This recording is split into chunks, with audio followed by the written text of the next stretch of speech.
Just want to let you know we're going to turn the card in here and make you the newest member of the Kansas City Chiefs. The Kansas City Chiefs select Trent McDuffie. Let's go! I just want you guys to know, this is kind of serious. The spider that was over there yesterday, that was hanging out with me when I recorded and edited yesterday's video, is confirmed dead. I killed it. So rest in peace to the homie. Pour one out for him. Hey, man, what you doing? We're going to talk about the Chiefs trading the Texans for another cornerback, signing former Clemson wide receiver Justyn Ross, placing an unrestricted free agent tender on Melvin freaking Ingram, and much more. But first, how about those? What's up, guys? My name is Cole, and I do daily news about the Chiefs and the NFL overall, so sub if you're new, hit that like button if you think Brett Veach has been an absolute legend this offseason, and let's get into this news. Over the weekend, some of our newest team members for the Chiefs flew into town and made their debut Saturday at Draft Fest, which is an exclusive event for Chiefs season ticket members. Draft Fest gives fans a chance to preview what's to come from coaches, enjoy some of the mainstays, and get behind the scenes looks at the home where the Chiefs play.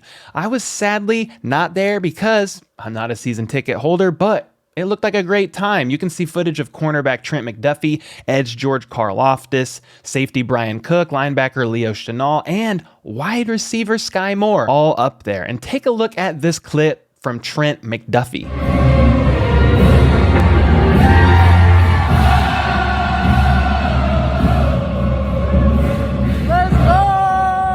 Looked like an awesome time, and you all have to see this as well. George Karlaftis and Trent McDuffie landed in KC, both wearing the same shoes. I mean, what are the odds? It's like they were almost meant to be first-round picks together for the same team or something. Go figure. Karlaftis also shared a couple photos of his DOGG, his dog, wearing Chiefs gear, saying Ralph can't wait to move to KC. Let's go, Ralph. Looking good, buddy. We also got some Chiefs numbers revealed for some of these guys. Looks like McDuffie is number 21. George Karlaftis is 56. Sky Moore is 24. Sky Moore, 24, has a nice rhyme to it there. Leo Chenal is 49. Dan Sorensen, goodbye, buddy. And Brian Cook is number 6. And this comment sums up my thoughts on Cook's number. Instead of pick 6, it's going to be Cook 6.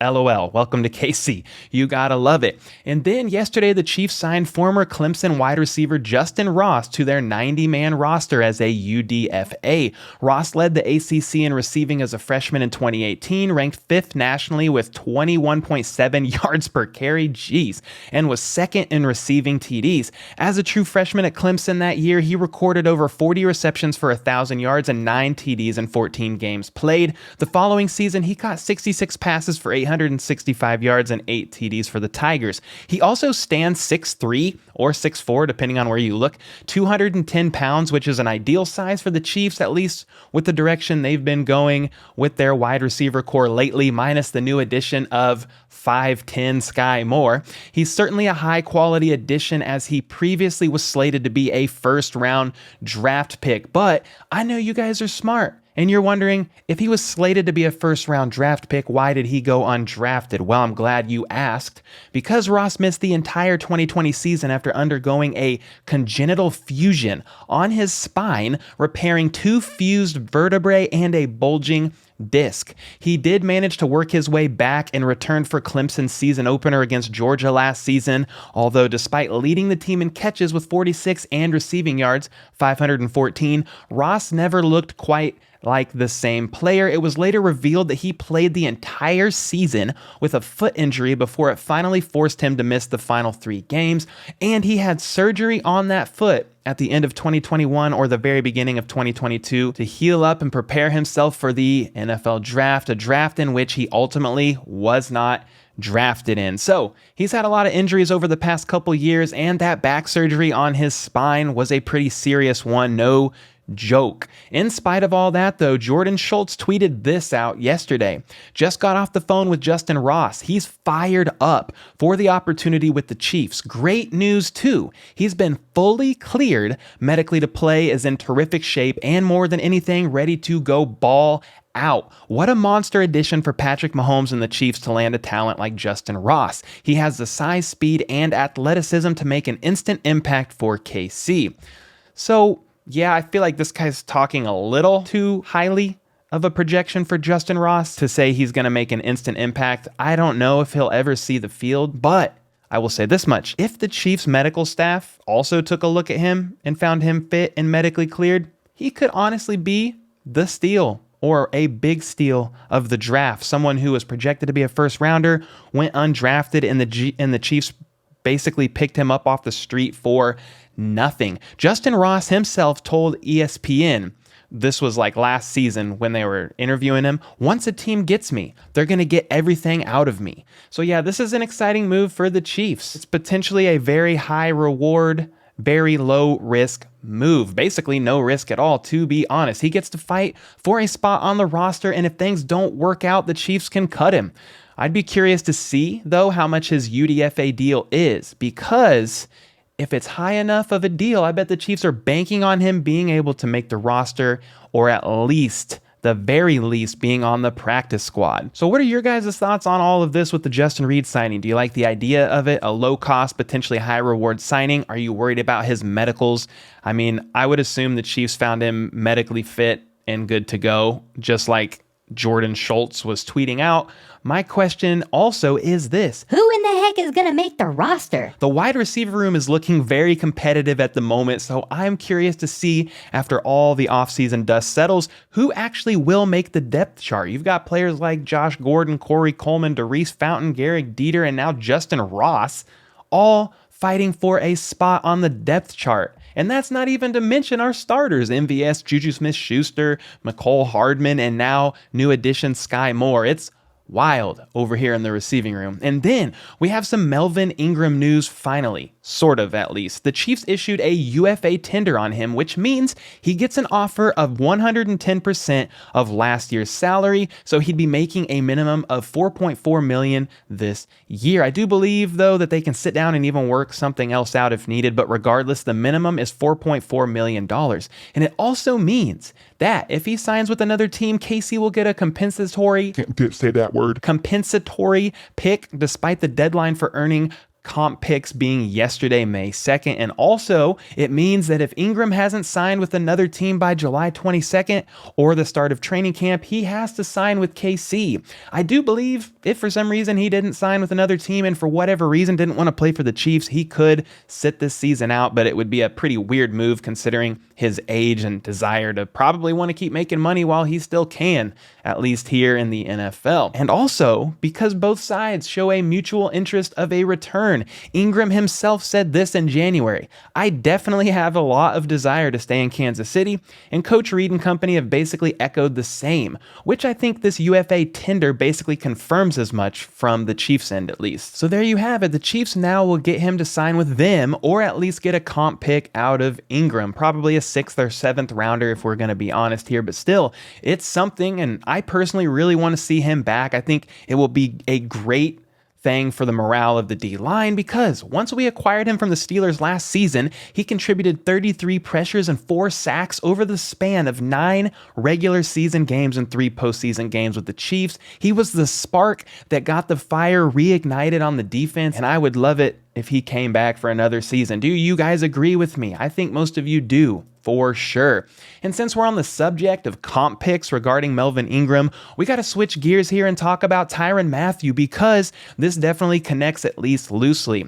We all wondered why Tyrann Mathieu was still without a team. He seemed to gather little interest from teams in general, at least on the outside. He did have a Zoom call with the Eagles, and then a few weeks back had a quote-unquote informal meeting with the Saints when he was in town visiting family, and some questioned the reasons why he wasn't signed with anyone else yet. Some said it was because he's declining, he's asking for too much money, he's too old to sign a long-term deal, among other reasons.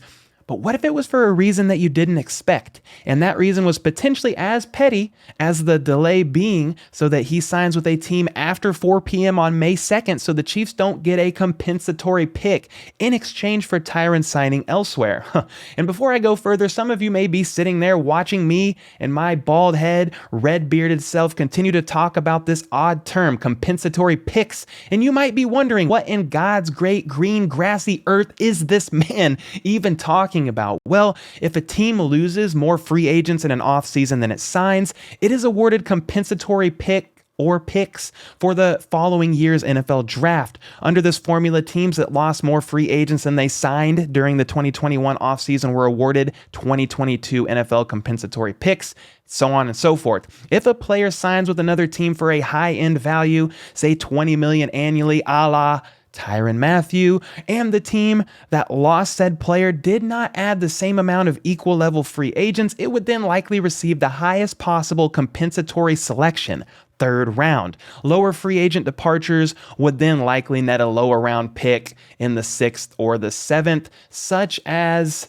Jarran Reed signing with the Packers. I think we're going to get like a 6th or 7th round pick for him, but a big but here. I like big Get your mind out of the gutter, not that kind of a but. The but is that if a free agent signs after 4 p.m. on May 2nd, there is no pick rewarded to the free agent's prior team.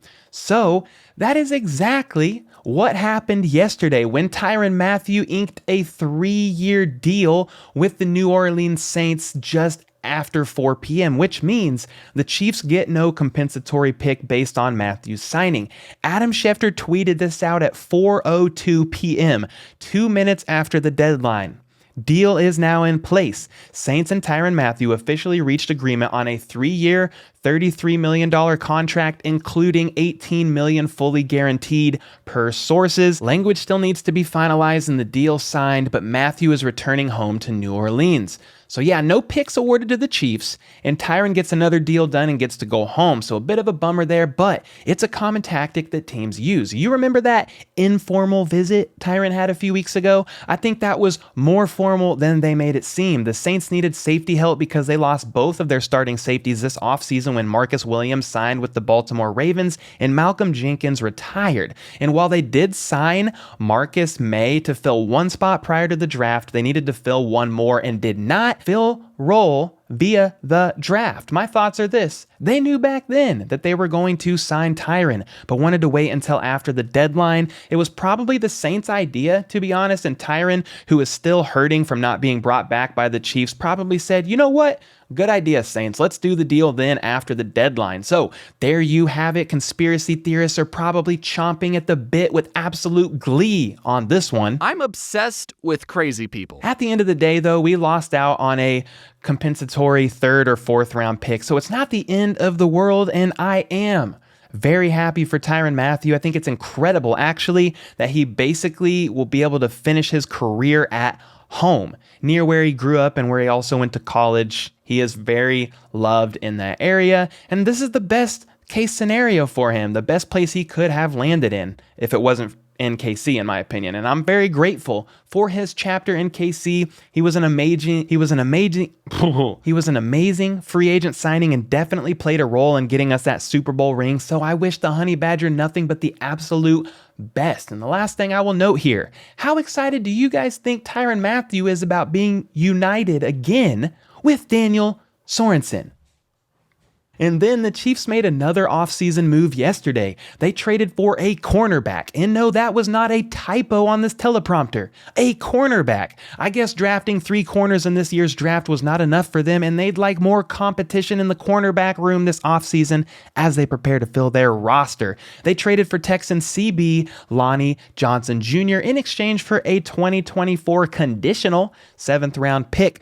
Johnson did have the Chiefs' eye in the 2019 draft, and I believe wanted him projectedly in the 3rd round, but the Texans snagged him up in the 2nd round instead. He's 26 years old now, 6'2", 213 pounds, and was in the 87th percentile for wingspan.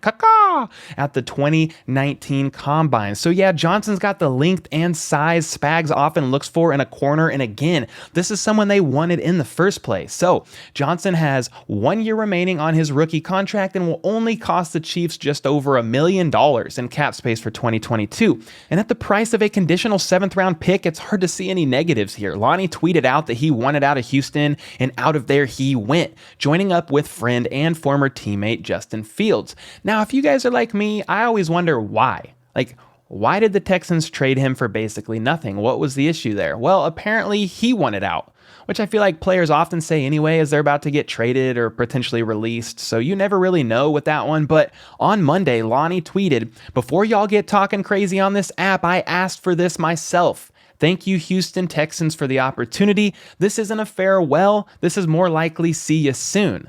Oof, cryptic. But the writing for him may have already been on the wall when the Texans drafted LSU cornerback Derek Stingley, number 3 overall in round 1, and Baylor safety Jalen Petrie, 37th overall in round 2 of this year's draft. And also per Mark Lane from Texans Wire, quote, "Lonnie's career is one that got lost in the shuffle of the Bill O'Brien era. Then defensive coordinator Romeo Crennel played Johnson as a cornerback, exactly what he was in college. In 2020, then defensive coordinator Anthony Weaver experimented with Johnson as a safety, and Smith fully converted him in 2020. Johnson did play some cornerback though when numbers were thin. Overall, such shuffling between cornerback and safety curtailed his development, and the Texans didn't get good value, at least perceived value, out of their second round pick's career. So there you have it. They weren't happy and the Chiefs wanted him anyway, so they got him." And some of you may swear the name Lonnie Johnson Jr. sounds familiar, like in the back of your head, you're like, why? Well,